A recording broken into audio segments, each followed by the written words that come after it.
Ok, o que diabos está acontecendo nos Estados Unidos? Vocês devem ter visto que rolou uma controvérsia aí na cidade de Charlottesville, no estado americano da Virgínia. Basicamente, vou tentar explicar isso aqui bem por cima, porque isso requer muito conhecimento da história e do contexto social americano que não explicam pra gente nas aulas de história. Existe uma figura histórica americana chamada General Lee. Ele foi o cara que liderou o exército, digamos, rebelde durante a Guerra Civil Americana. É um pouco complicado explicar o contexto da Guerra Civil Americana para um povo que, de forma geral, nunca teve aula de história americana, e acho que a maioria dos brasileiros não entende muito bem o que foi a Guerra Civil. É complicado, eu teria que fazer um outro vídeo inteiro explicando. O seguinte, vamos para a câmera 2 aqui rapidinho. Olha, a Guerra Civil Americana é um pouco difícil de discutir hoje em dia porque tem rolado um esforço muito grande de revisar a história.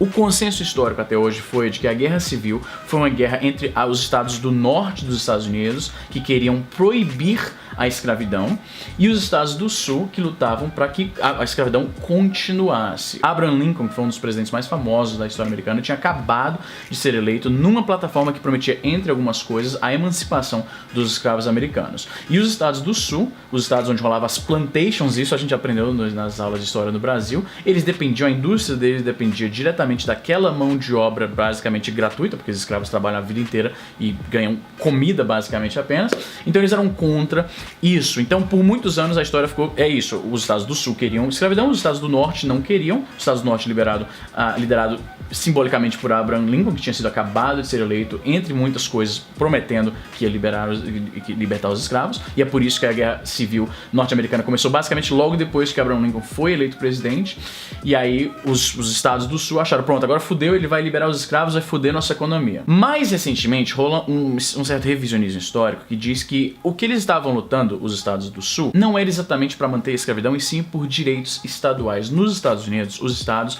agem de forma relativamente autônoma. Existem leis federais e leis estaduais. Existe um debate muito grande nos Estados Unidos sobre quanto o governo federal deveria apitar nos governos estaduais. De forma geral, as pessoas mais que se orientam pro lado da direita nos Estados Unidos são bastante a favor de direitos do Estado, ou seja, o Estado se autorregula e o governo federal faz o mínimo possível. Então é isso, historicamente o que foi sempre ensinado é que o norte queria libertar os escravos, o sul queria manter os escravos. Hoje em dia rola um debate um pouco mais com nuance, talvez um pouco de revisionismo histórico, de que não era exatamente escravidão, eles só não queriam que o governo federal ficasse apitando lá de Washington o que os estados podem fazer nos seus próprios quintais. É basicamente isso.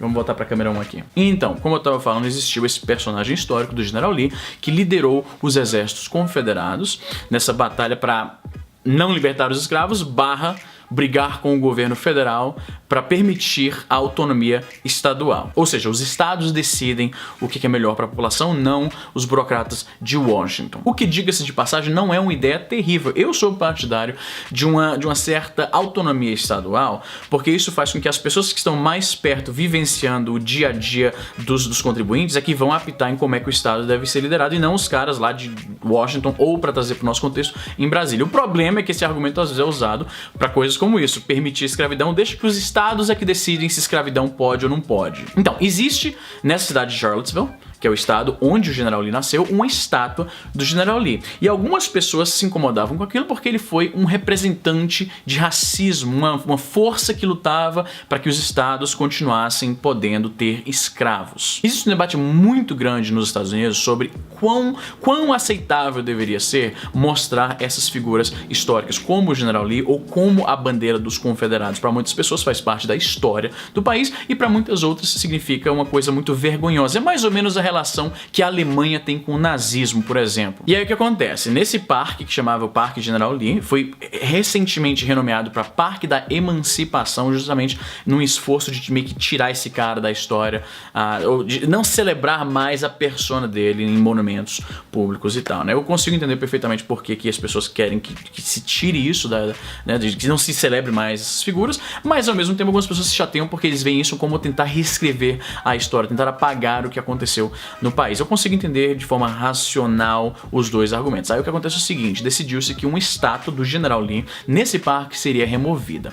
E aí que deu a merda, porque vários grupos de neonazistas, de nacionalistas brancos, white nationalists, eu não sei qual é a tradução pra isso, mas gente racista desceu lá nessa cidade, muitas pessoas que não eram nem daquele estado, mas queriam comprar a briga ali, e foram lá. E uma das coisas que eles fizeram foi uma vigília durante a noite com tochas ao redor da estátua e falando slogans nazistas, fazendo lá a saudação de Hitler e tal, né, o Sieg Heil e tudo. Então, obviamente, isso traz a lembrança de movimentos como a Ku Klux Klan, né, que faziam esse tipo de coisa, se vestiam com aquelas roupas lá cerimoniais e andavam com tochas e, enfim, amedrontavam comunidades de minorias nos Estados Unidos. Deu treta, porque pessoas que foram lá protestar contra o protesto desses malucos apareceram lá e acabou tendo a confusão, tiveram que chamar a polícia e acabou que um desses malucos, um desses racistas, filhos da puta, atropelou um grupo dos contra-manifestantes e acabou matando uma moça. A treta ficou pior ainda porque muitos desses nacionalistas brancos, muitos desses neonazistas, incluindo um cara chamado David Duke, que ele era um líder da Ku Klux Klan, que hoje em dia é um senador. O que ele faz, David Duke? Agora eu esqueço. David Duke, eu acho que ele é senador, ele é congressista. Ele é um membro da House of Representatives, que eu não sei qual seria exatamente o equivalente nacional pra isso, mas ele é um político, isso que importa. Votaram, elegeram esse maluco. E aí ele falou numa entrevista que ele tá lá e ele tá representando os ideais do Donald Trump, ele vai cumprir as promessas que o Donald Trump fez de tomar o país de volta, e deixa implícito que tomar de volta das minorias, das pessoas negras e coisa do tipo.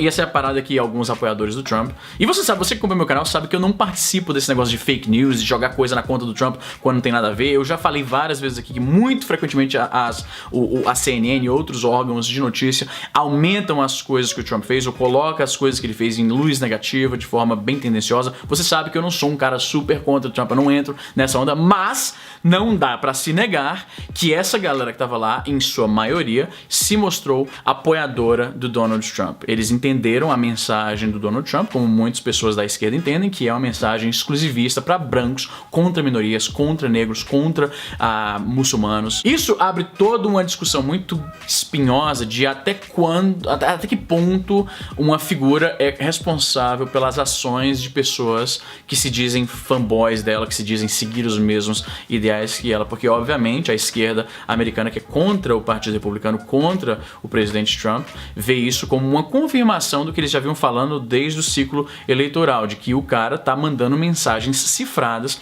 para esse tipo de grupo, para o pessoal neonazista, do poder branco, do orgulho branco, sei lá o que você queira dizer. Eles chamam isso na gringa de dog whistle politics, a política do apito de cachorro. O apito de cachorro, a metáfora funciona assim: o apito de cachorro você não ouve, mas o cachorro, que é para quem você tá mandando a mensagem, ele tá ouvindo, ela é cifrada, você não tá entendendo, mas o alvo para quem você tá querendo atingir, ele tá entendendo. Então, algumas pessoas acusavam o Donald Trump disso, de dog whistle politics. Ele tá falando certas coisas que na superfície parecem inócuas, mas na verdade ele está alimentando esse tipo de movimento neonazista, de white nationalist, white power, esse tipo de coisa. O Donald Trump não respondeu tão bem a essas acusações, porque na primeira condenação da coisa, ele meio que deu aquele negócio de, bom, os dois lados estão vacilando, né? Os dois lados estão vacilando, o que é uma mensagem não é ideal quando acabou de acontecer um atentado terrorista por pessoas que aparentemente apoiam você e apoiam o que eles acham ser a sua mensagem.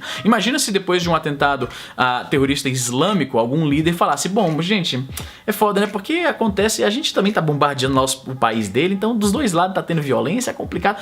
Não é a melhor forma de condenar isso. Aí depois, por causa da treta que deu esse pronunciamento dele, o Donald Trump veio e fez um segundo pronunciamento em que ele condenou de forma específica, de forma explícita, esses grupos. Só que aí ele não fez um pronunciamento muito... Ele leu de um teleprompter, então isso trouxe muitas questões sobre quão autêntica era aquela resposta dele, se aquilo foi simplesmente escrito pelos caras que escrevem os discursos dele, coisa do tipo. Então essa é a situação. A política americana está dividida de uma forma que nós brasileiros, passamos por um período de extrema polarização política e isso parece brincadeira de criança comparado ao que está acontecendo nos Estados Unidos. Neonazistas, mano, na rua. Que merda. Mas é basicamente isso. Eu sei que eu passei uma pincelada super por cima porque é uma situação complicada. Eu não sou nenhum expert de história americana, talvez eu possa ter falado alguma coisa aqui que não condiz direitinho com a realidade, porque eu também não estudei história americana tanto assim. Eu conheço um pouco mais porque eu sou vizinho dos caras, então um pouco da cultura americana se mistura com a cultura canadense e a gente aprende várias coisas por osmose praticamente. Se eu falei alguma coisa que factualmente não está correta, comente aí embaixo para que a gente melhore aqui a parada. E eu deixo a pergunta para você. Eu sei que tem muitos apoiadores do Donald Trump entre o meu público, né? Tem pessoas que odeiam o Donald Trump entre o meu público também. Eu, pessoalmente, já falei que eu não sou muito fã do cara, não teria votado nele. Eu fiquei cautelosamente otimista quando ele foi eleito, porque eu vi valor na ideia de um cara que é completamente de fora do maquinário político para mudar um pouco as coisas, porque a política americana, embora não tenha o mesmo nível de corrupção que a nossa, tem muito aquela coisa das pessoas com dinheiro, dos lobistas, as indústrias manipulando a política de uma forma que beneficia mais eles do que o povo. Acho que isso tem em política de todo o mundo, é inevitável isso. Mas eu quero saber de você. Você acha que sim, o Donald Trump mandou mensagens cifradas e empoderou esses grupos? Porque, infelizmente, isso era o tipo de coisa que a galera da esquerda, a galera anti-Trump, eles previam que ia acontecer e, infelizmente, realmente aconteceu. Então, eles não estavam de todo errado. Ou você acha que não, que o cara não tem culpa, ele tá tentando fazer a política, a plataforma dele, pra melhorar a vida dos americanos em geral. Ele é um cara, como eu falei, de fora da política, então ele não tá envolvido nesses lobbies e nessa sujeira toda dos grupos de interesses especiais que sempre orbitam esse cenário político. E aconteceu que esses caras estão se agarrando muito à mensagem dele, entendendo errado. Eu tô muito curioso de saber o que você pensa em relação a isso. Então é isso, gente. Esse vídeo ficou um pouco mais longo do que eu queria, mas como é uma parada bem complicada, tem muitas nuances, eu sei que eu passei super por cima e ainda assim o vídeo ficou com 16 minutos. Mas é isso, vou ficando por aqui. Se você gostou desse vídeo, como sempre, deixa um joinha, deixa um comentário aí embaixo, participe da conversa, se inscreve no canal, tem vídeo aqui quase todo dia. E é isso, vou ficando por aqui. Até a próxima, pessoal.